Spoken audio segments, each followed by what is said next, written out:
So do you want to just we'd like to throw you the ball to start off with and tell us what you think about these proposals for these changes that this current national-led government is looking at? Yeah, absolutely. I mean, I think people are nervous for good reason.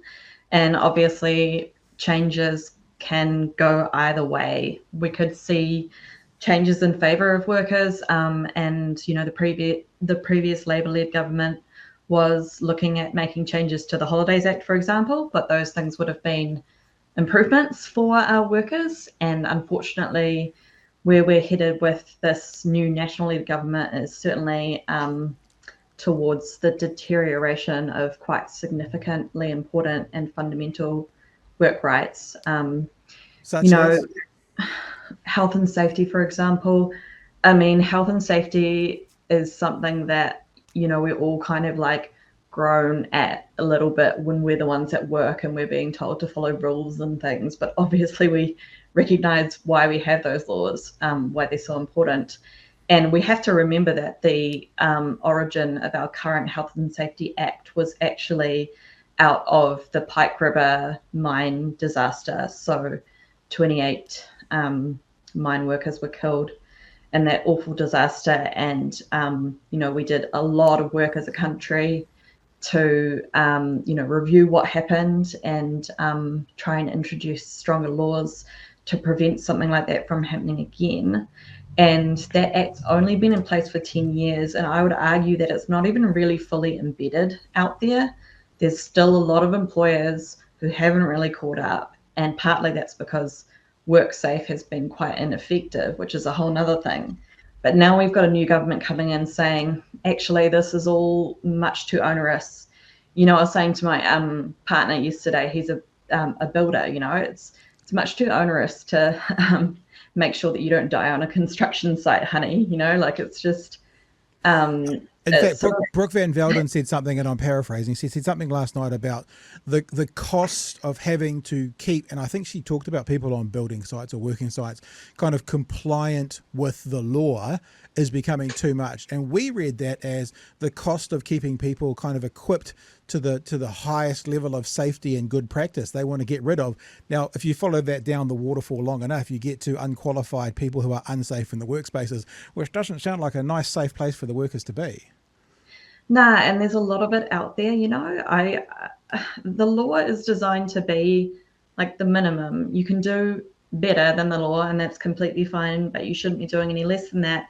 But unfortunately, that's just not the reality. And there's plenty of construction sites out there where they're not meeting even the most bare minimum laws.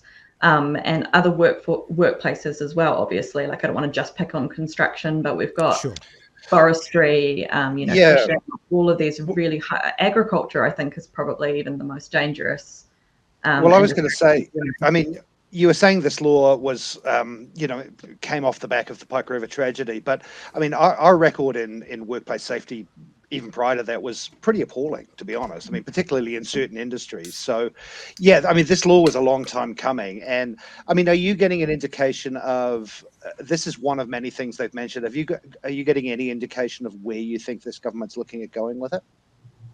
Yeah, I mean, like you said, it's one of many things. So they've sort of like pointed at the Holidays Act as well, Yeah. at the certain aspects of the Employment Relations Act.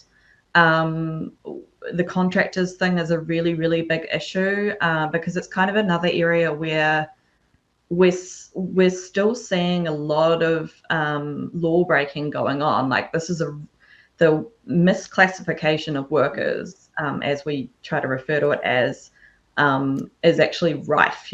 And again, construction is another.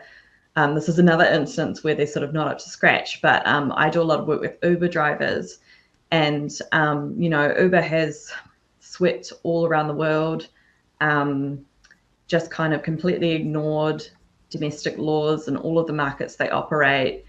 Obviously, employment laws, but also tax laws, transport laws, just like everything. And they've been getting away with it for now 10 years. So this year is the 10th year that they've been operating in New Zealand. They started under the previous national government. And so obviously, like, Labor fell short in this area as well during their previous time in government. But we were sort of dealing with the problem through the courts, and the courts are working exactly as they should. So they've said, actually, these drivers are employees. Like, you've put before us, a description of the relationship. We talked about it back and forth in a courtroom for 3 or 4 weeks, I think it was, of back-to-back hearings. It's been very thoroughly analysed, and the chief judge of the employment court has said, no, these workers are definitely working for someone else's business. They don't have their own business. And so for the new government to kind of come in with this really arrogant sort of view of like, we don't even have that, they don't have that depth of understanding, right? Brooke Van Velden did not spend 4 weeks in court listening to those testimonies from those drivers, not to mention however many years, studying and practicing the chief judge has obviously done to become an absolute expert on this point of law. So to just come in and be like, actually, that's not right. We're going to do something completely different. We're going to let this company that is a multi-billion-dollar global company out of Silicon Valley just completely erode our most fundamental employment rights and protections. And it doesn't stop with Uber. Like, we pick on Uber because they've kind of spearheaded this new model. And what we're seeing already is other companies following suit, right? Replicating their model in the area of small passenger vehicles and food delivery. But it doesn't stop there either, right? It's just going to keep spreading and spreading.